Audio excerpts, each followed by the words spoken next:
अब यहां से अगर आप वैल्यू निकालते हो, या फिर आप ये छोड़ो, अपना यहां से मुझे 10 की वैल्यू बताओ, जब मैं आपको क्वाड्रेंट की तरफ से लेकर ही चलाऊं तो फिर इसे डिटेल में ही पढ़ते हैं।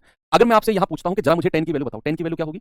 तो टेन थीटा, आप इनको इसमें से ये वाला माइनस कर दो, तो 2 टेन थीटा आएगा 1/3 माइनस का 3, ये हो जाएगा 2 टेन थीटा। 3 या 9, 9 में से गया माइनस का 8/3, ये 2 से जाएगा 2 चौके 8, है ना? तो टेन थीटा क्या आ गया? टेन थीटा आ गया माइनस का 4/3। अब 10 की वैल्यू आ गई माइनस का 4/3। इसका और बात हमने कर चुके हैं कि भैया फोर्थ क्वाड्रेंट है। अब आपसे अगर मैं एक ट्रिपलेट की बात करूं, देखो बहुत ही महंगी बात बताने वाला हूं मैं आपको, तो क्या ये कौन सी कंडीशन है? क्या ये माइनस का 4/3 है या फिर 4/-3 है?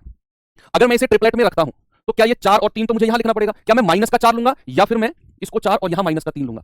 कौन सा सही है भाई? ये तो 5, देखो हाइपोटेनस तो मैग्नीट्यूड होता है, ये तो 5 हो जाएगा।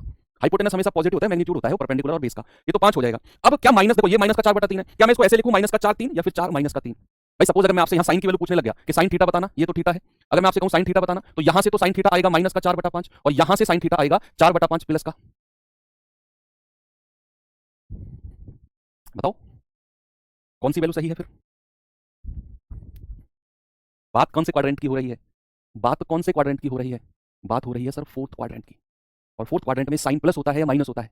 बताओ, फोर्थ क्वाड्रेंट में साइन प्लस होता है कि माइनस? सर माइनस होता है, तो फिर प्लस वाली वैल्यू को क्यों उठा रहे हो आप? ये होगा माइनस का 4/5। माइनस का 4/5, वेरी गुड भाई। यहां से हमने टेन थीटा लिया माइनस का 4/3, और ये 4 है, ये 3 है, तो ये 5 हो जाएगा। तो हमने यहां माइनस का 4 रखा, ये 3 रखा। अब अगर मैं बात करता हूं साइन थीटा बताओ, आप कहोगे सर 4/5। अब हमें साइन भी रखना है क्योंकि बात फोर्थ क्वाड्रेंट की हो रही है, फोर्थ क्वाड्रेंट में साइन माइनस होता है। माइनस का 4/5, बहुत महंगा कॉन्सेप्ट है, बहुत महंगा, है ना? ये बात बहुत डीप में पूछी जाती है कई बार, तो इसको दिमाग के किसी कोने में रखना।